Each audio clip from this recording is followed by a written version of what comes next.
Tu regardes, tu restes, tu fais partie du truc. Ici, on ne fait pas de contenu fast-food. Chaque vidéo est un terrain de jeu, un champ de bataille, une énigme. Tu veux juste cliquer, passe ton chemin. Tu veux comprendre, rire, cogner, réfléchir, alors reste jusqu'au bout. Et si t'es encore là à la fin, t'es pas juste un abonné, t'es un complice. Bonjour, vous êtes à Gilles de Presse. Aujourd'hui, la montée de la droite, un phénomène mondial.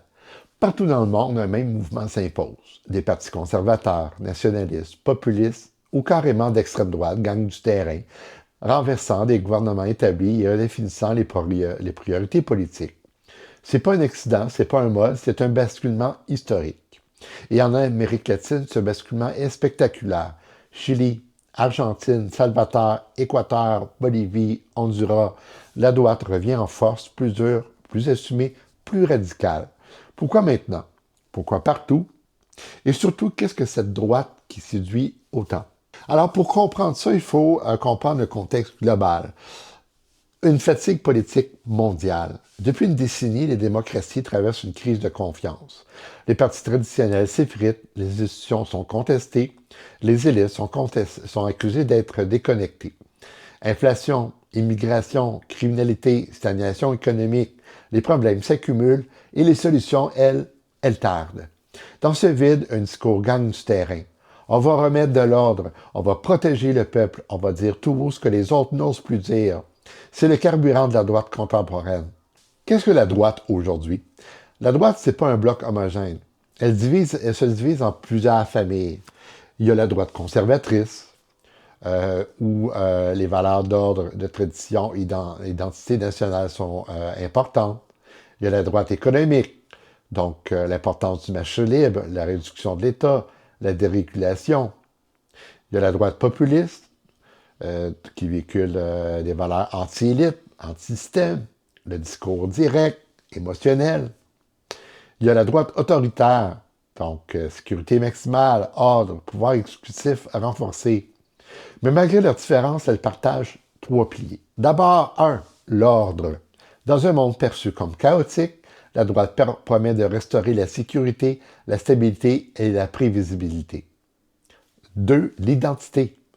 Face à la mondialisation, à l'immigration et aux changements culturels, elle propose un récit simple. On protège qui nous sommes. 3. Le rejet des élites. Elle se présente comme la voix du vrai peuple, contre les médias, les experts, les gouvernements, les institutions. Et ce message fonctionne, parce qu'il est simple, parce qu'il est clair, parce qu'il répond à des émotions profondes. Alors pourquoi que la droite est convaincante? Pourquoi elle convainc? La droite séduit parce qu'elle répond à trois anxiétés contemporaines. La première, l'insécurité. Criminalité, gang, violence, terrorisme. Les populations veulent des solutions immédiates pour régler ces problèmes-là. La droite promet des mesures fortes, rapides, visibles, ordre, sécurité. 2, l'incertitude économique. Inflation, stagnation, perte de pouvoir d'achat. La droite propose un retour à la discipline budgétaire, au travail, à la responsabilité individuelle. 3. La fatigue culturelle. Beaucoup ont l'impression que les normes changent trop vite. Langage, identité, diversité, environnement, éducation. La droite offre un refuge. On arrête tout ça, on revient à quelque chose de plus simple. C'est pas seulement un programme politique, c'est un sentiment de contrôle retrouvé. L'Amérique latine, c'est le cas le plus spectaculaire. L'Amérique latine est un laboratoire politique de la droite. Et depuis 2023, la droite y connaît une ascension fulgurante. Pourquoi? Parce que les frustrations y sont plus fortes qu'ailleurs. D'abord, il y a l'insécurité extrême, il y a la corruption endémique, l'effondrement économique et il y a une fatigue envers les gouvernements de gauche des années 2000. Les électeurs veulent des résultats, ils veulent des dirigeants qui agissent. Alors, il y a les cas emblématiques, et on entend parler partout dans les médias. D'abord, il y a Chili, le Chili de José Antonio Cast, qui a promis donc de la sécurité, l'immigration, de parler de sécurité, l'immigration, d'ordre, un discours dur qui répond à une criminalité en explosion. Il y a l'Argentine de Javier Milei, ultralibéralisme, anti-État, anti-élite, un électorat épuisé par l'inflation.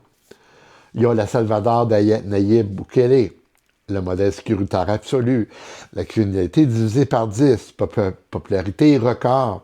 Et finalement, il y a l'Équateur de la Bolivie d'Honduras, des virages rapides, souvent en réaction à la corruption ou à l'instabilité. Alors pourquoi la gauche recule? En fait, la gauche fait plusieurs erreurs. Il y a eu les scandales de corruption, il y a eu des divisions internes, l'incapacité à répondre à l'insécurité, il y a les discours idéologiques déconnectés des préoccupations quotidiennes. Alors pendant que la gauche parle de symboles, la droite parle de sécurité, d'argent, de frontières. Sommes-nous devant une nouvelle ère? La montée de la droite n'est pas un accident, c'est un symptôme d'un monde anxieux, instable, saturé d'informations, fatigué de faire des compromis. La vraie question n'est pas pourquoi la droite monte, la vraie question est pourquoi les autres ont-ils laissé autant d'espace?